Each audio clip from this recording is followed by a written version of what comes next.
For nearly 4 centuries, global security was built on a very simple premise: draw a line on a map and defend it.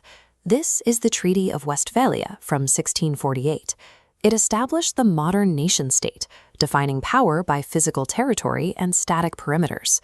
This fortress thinking assumes that a nation's baseline state is naturally stable. In this model, a crisis is viewed as an episodic interruption, something that can be managed or kept out with strong enough barriers. But the 21st century replaced static borders with interconnected flows of energy, finance, and data. As these networks grow denser, they enter a state of bimodal instability. They appear robust against small shocks until hitting a critical tolerance, where the entire structure shatters at once. We saw this during the 2008 global financial crisis. A localized collapse in the U.S. subprime mortgage market spread through the interconnected shadow banking system. The failure propagated through the interbank network, moving across borders to wipe out $10 trillion in global wealth.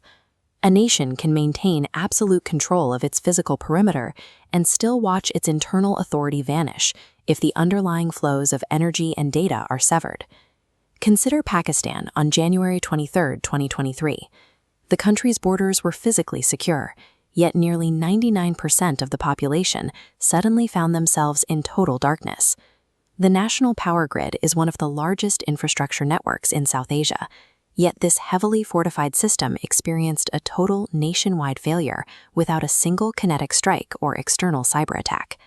A massive network like this often carries a hidden resilience debt, a buildup of technical obsolescence and bureaucratic friction that remains invisible until a single trigger initiates a collapse. In a world of constant connectivity, single points of failure propagate faster than reactive hierarchical command structures can keep up. Mapping the Pakistan national grid reveals its primary physical constraint. The network generates a massive amount of power in the south, relying on a narrow corridor of transmission lines to push that energy to the demand centers in the north. By 2023, these critical transmission corridors were operating at nearly 80% of their rated capacity. The inciting anomaly occurred when a hydropower station in the north was shut down, while a surge of wind power entered the system in the south. This transition removed critical reactive power from the grid, causing the electrical current to exhibit rapid voltage current oscillations. At 07:33:36, the obsolete SCADA hub failed. Information lag blinded decision-makers to voltage oscillations. Seconds later, the southern system separated, leaving a massive generation surplus that forced the K2 and K3 nuclear plants offline. The grid's synchronization broke down. The physical collapse of the grid triggered a secondary breakdown in the country's logistics. At the Karachi port, thousands of containers were stranded because the digital customs ledger, the legal authority to move cargo, required the very network stability that had just vanished. This shows how a failure in one invisible node propagates across infrastructure layers. Within hours, a technical mismatch in a power plant can halt the national movement of goods and freeze essential financial transactions. Managing these risks requires the Aquarian Systematic Resilience, or ASR, doctrine. It provides a framework for maintaining governance inside a state of permanent systemic stress. This chart contrasts the two philosophies. While legacy models focus on restoring a default state of normality, Aquarian resilience prioritizes flow sovereignty, ensuring that the movement of authority, energy, and liquidity continues even when centralized networks are fractured. This is operationalized through the 72-hour survival metric.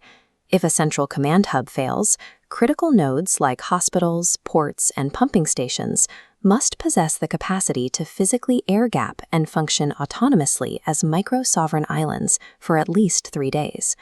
Sovereign power in a networked age is a function of this capacity, the ability of individual nodes to sustain their own internal energy and data loops, even when the primary system dies. The ultimate vulnerability in any infrastructure is the human decision layer. If the person at the console freezes or panics, it acts as a structural failure every bit as real as a ruptured transmission line. The ASR doctrine addresses this through the 72 Integrity Audit, which treats human character as a hard technical specification. It measures an operator's ethical bone density, their verifiable ability to resist lateral pressure and execute protocols when state oversight is temporarily absent. Operators who pass this audit are granted the sovereign override clause. If a central hierarchy becomes paralyzed during a crisis, these reliable directors have the pre-authorized legal authority to bypass the chain of command, seize fuel reserves, and stabilize the system. Technical infrastructure is only as resilient as the people running it.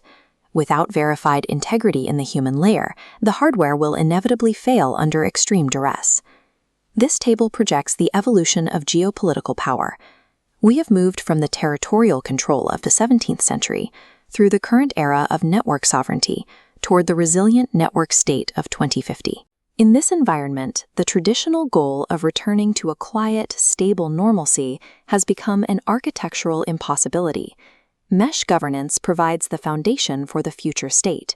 It replaces rigid hierarchies with distributed networks capable of absorbing shocks and autonomously rerouting power and authority to maintain systemic continuity.